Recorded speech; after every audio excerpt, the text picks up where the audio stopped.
The quiet of a cold winter morning was shattered inside a small red brick house on Boundary Street. Behind drawn curtains, something terrible had happened. The bed was still warm, the air heavy with smoke and silence. A phone rang unanswered over and over again.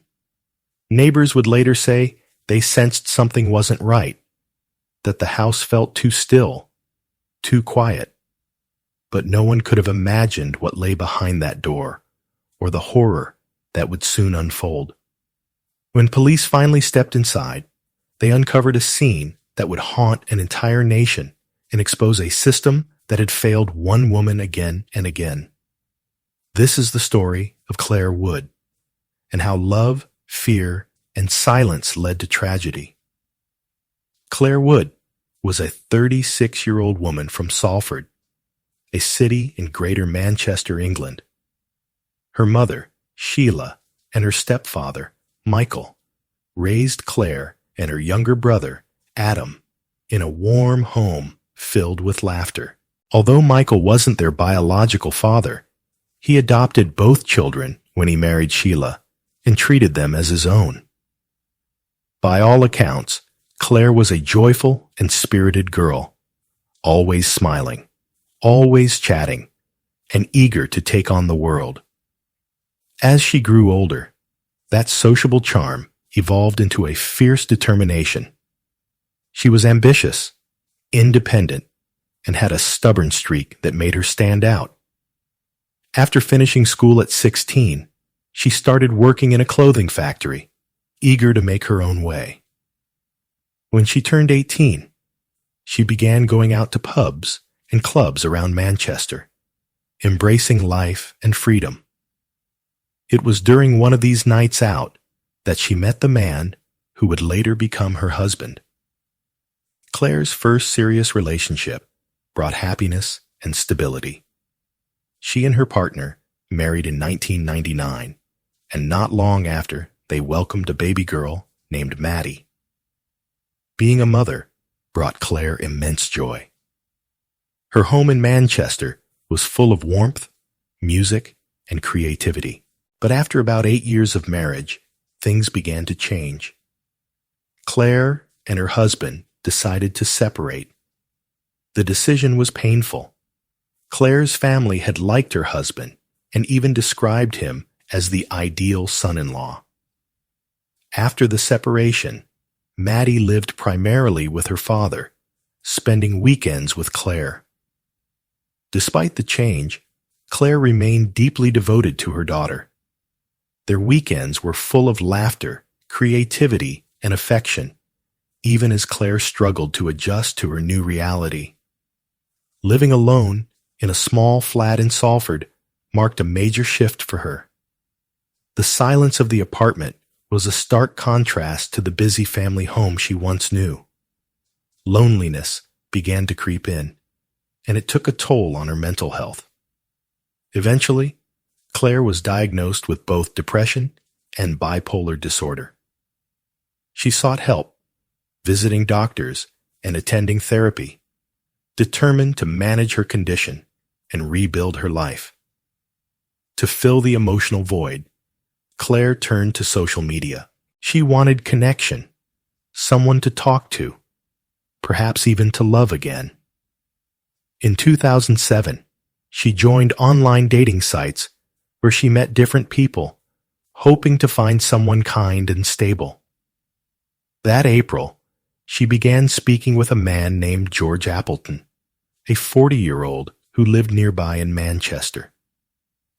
George worked at a local fairground, running one of those stalls where kids play games to win stuffed toys. He came across as friendly, attentive, and charming. To Clare, he seemed safe, a man who listened, who laughed with her, who seemed to care. They started dating, and George quickly became part of her life. At first, he appeared to be everything Clare wanted. He was affectionate, thoughtful, and eager to spend time with both her and her daughter.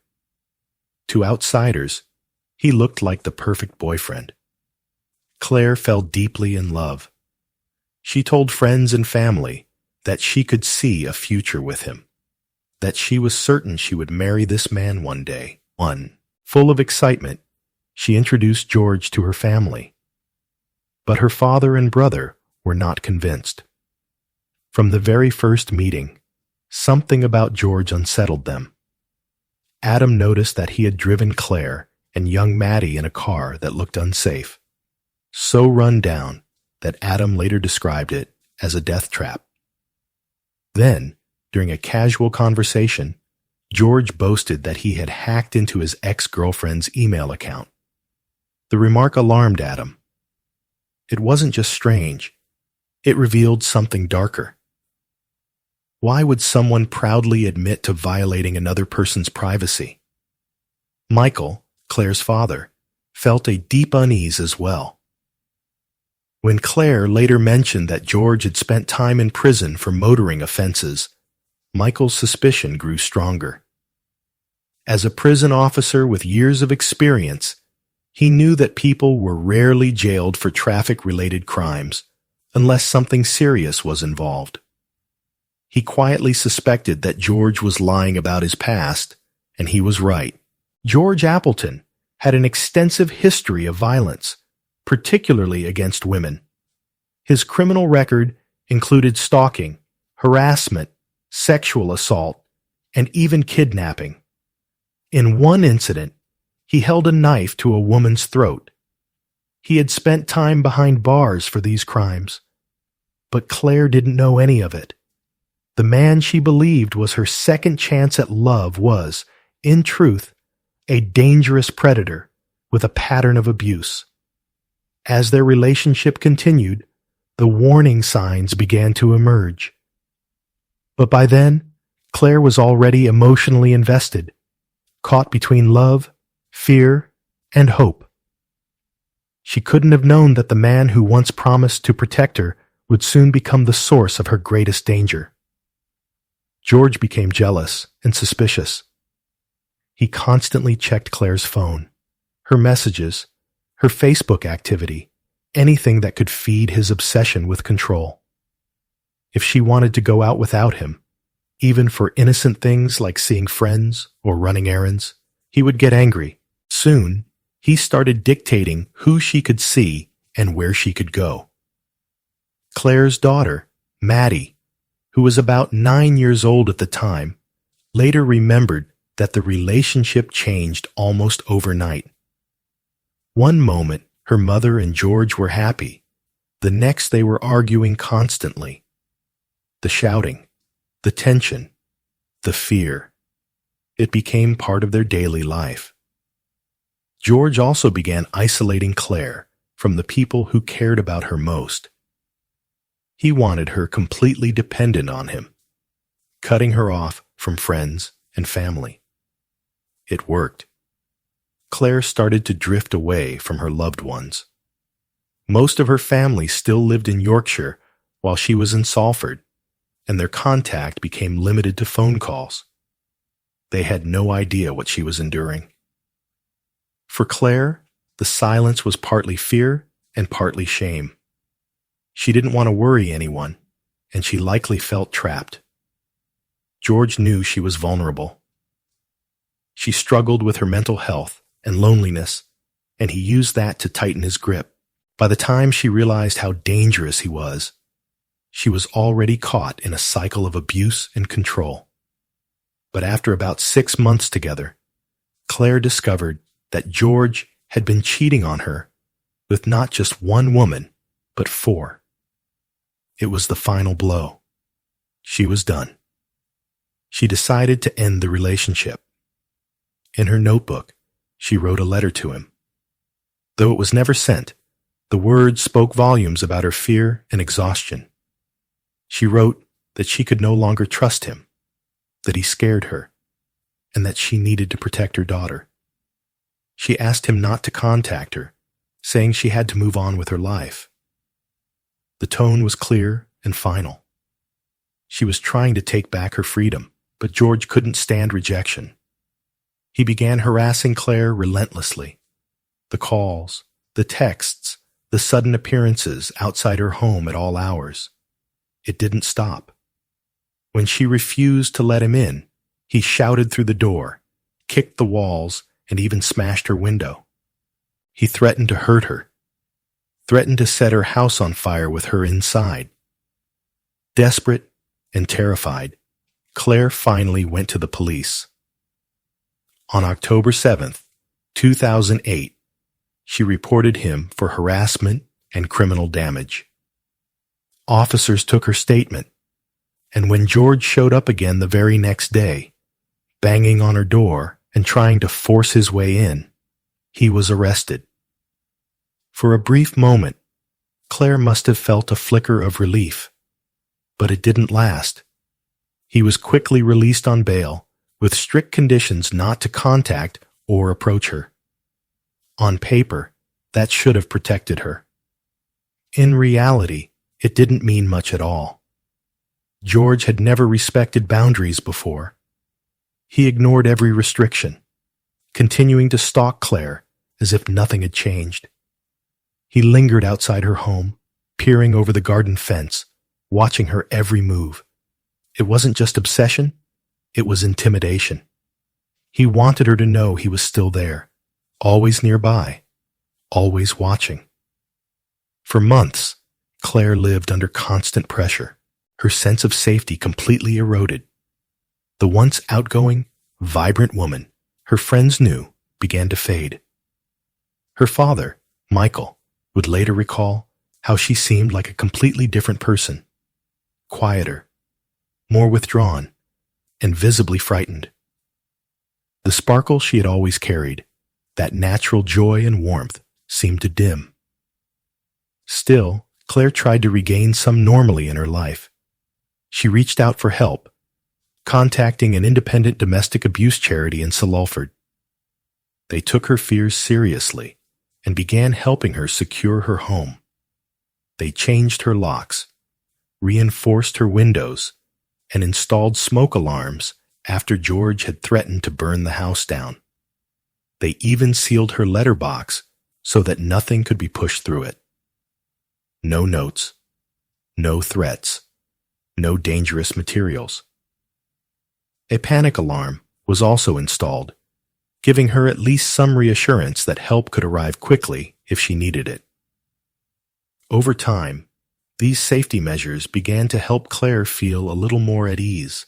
She started to believe that maybe she could move forward, that maybe George had finally lost interest.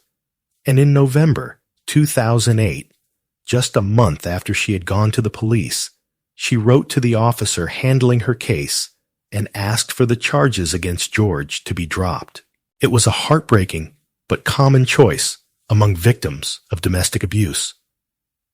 After all, Clare had once loved this man. She wanted to end things peacefully, to close this painful chapter, and move on with her life. That December, Clare spent Christmas with her family. She laughed with her brother, caught up with relatives, and for a short time, life seemed normal again. Over New Year's, they celebrated together. It was a time full of the happiness that had been missing for far too long. During this visit, Clare finally opened up to her father about what had really happened with George. She told him about the harassment, the threats, and the abuse. Michael was horrified. He begged her to move back home to Yorkshire, to start fresh and leave Manchester behind. But Clare refused. She didn't want George to drive her away. She wanted to stand her ground to reclaim her life and her independence. When the holidays ended, she hugged her family goodbye and returned to Salford.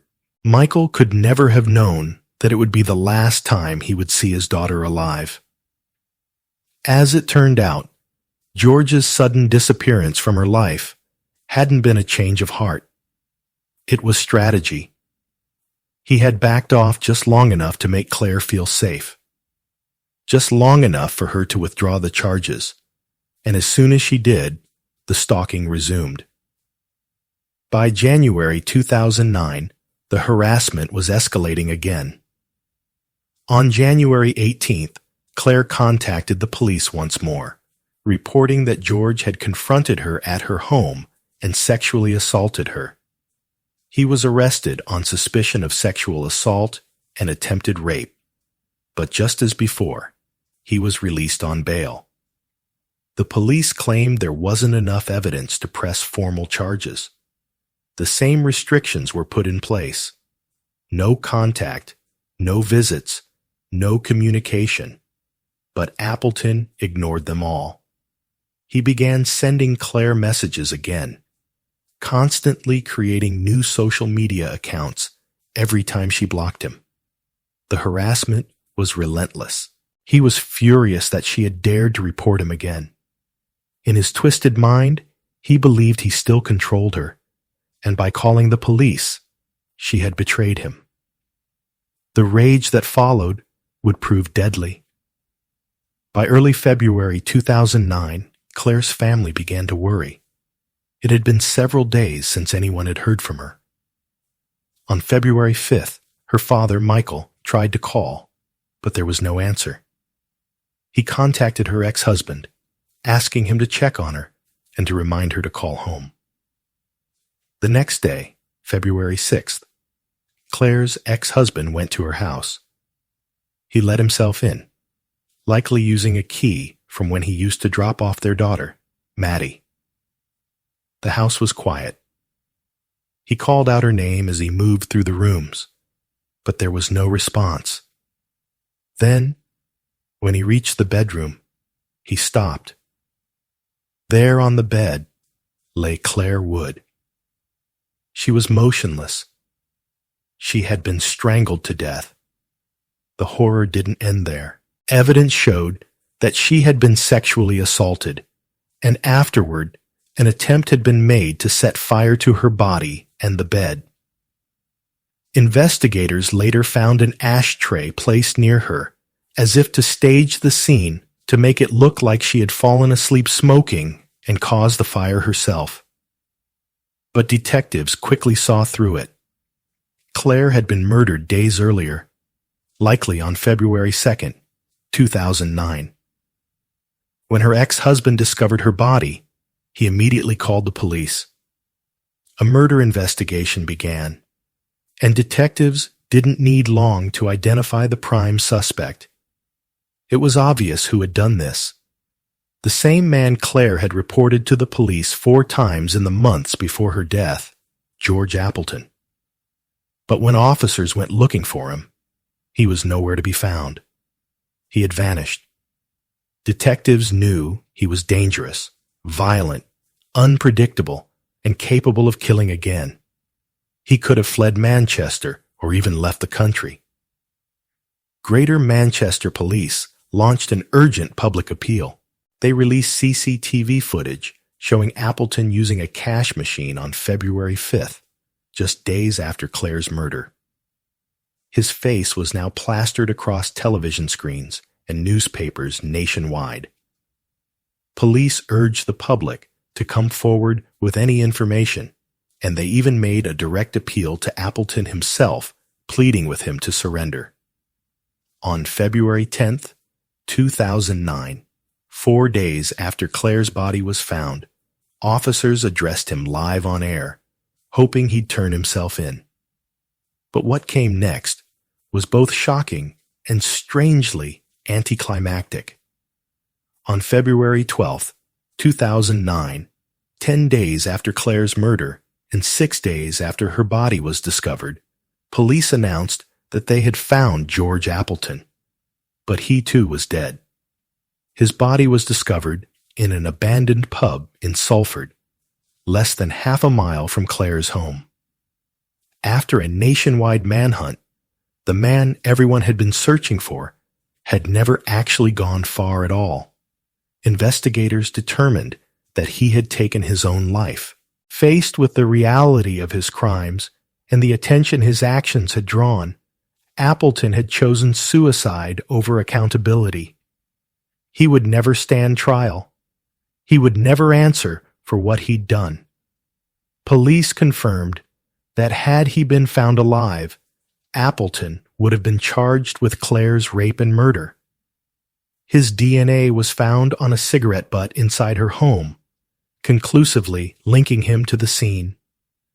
Combined with his record of abuse, his violent history, and the fact that he had gone into hiding, there was no doubt of his guilt. For Clare's family, Appleton's death meant there would be no justice, no explanations, no remorse. It was another act of control, the final one. By ending his life, he denied Clare's loved ones the chance to confront him and see him held accountable. In the wake of her murder, questions quickly turned toward the police. Clare had gone to them 4 separate times before her death, reporting harassment, threats, and violence each time she'd been told that her concerns were being handled. Yet here she was, murdered by the very man she had begged them to protect her from. The public demanded answers. An inquiry was launched by the Independent Police Complaints Commission in 2011 to examine Greater Manchester Police's handling of Clare's case. The findings were damning. Investigators found both individual and systemic failures within the department. Some officers, the report stated, had shown a shocking lack of understanding about domestic violence and how it escalates. They failed to recognize the danger Clare was in, and as a result, critical opportunities to protect her were missed. The report also revealed something even more troubling. When Clare had reported George Appleton's abuse, the police already knew about his violent past. They knew he had assaulted and stalked other women, but under the data protection laws at the time, they weren't allowed to tell her. She had no idea she was dating a convicted abuser, and that silence cost her life. For Clare's father, this was unbearable. He was certain that if Clare had known about Appleton's criminal history, she would have stayed far away from him. Determined that no other family should suffer the same fate, Michael began a campaign for change. He called for what would become known as Clare's Law, a policy that would allow people to ask the police whether their partner has a history of violence or abuse. If such a history existed, police could legally disclose it, giving potential victims the knowledge they needed to protect themselves. Michael worked tirelessly. He gave interviews, met with journalists and politicians, and spoke before Parliament at Westminster. With the support of journalist Michelle Livy and Labour MP Hazel Blairs, he pushed for national reform. Their persistence paid off. In September 2012, a pilot version of CLA's law was launched in 4 police regions across England, including Greater Manchester. 2 years later, in 2014, CLA's law, officially titled the Domestic Violence Disclosure Scheme, was rolled out nationwide across England and Wales. It gave thousands of people the right to request information about their partner's past. Within its first 10 months, over 1,500 applications were submitted. Many of those disclosures undoubtedly prevented further harm and saved lives. In March 2024, marking the 15th anniversary of her mother's murder, Clare's daughter, Maddie, now in her mid-20s, spoke publicly on BBC News. She discussed the importance of her mother's legacy and raised concerns about delays in how the law was being implemented. Under the scheme, police are supposed to respond to requests within 28 days. Yet some forces were taking months, even hundreds of days, to provide information. Maddie's frustration was clear. These were not bureaucratic delays. They were failures that could cost lives. Between 2018 and 2023, the number of applications had tripled, but the rate of disclosures had dropped from 48% to 38%. She urged authorities to act faster, reminding the public that the system exists to save people like her mother.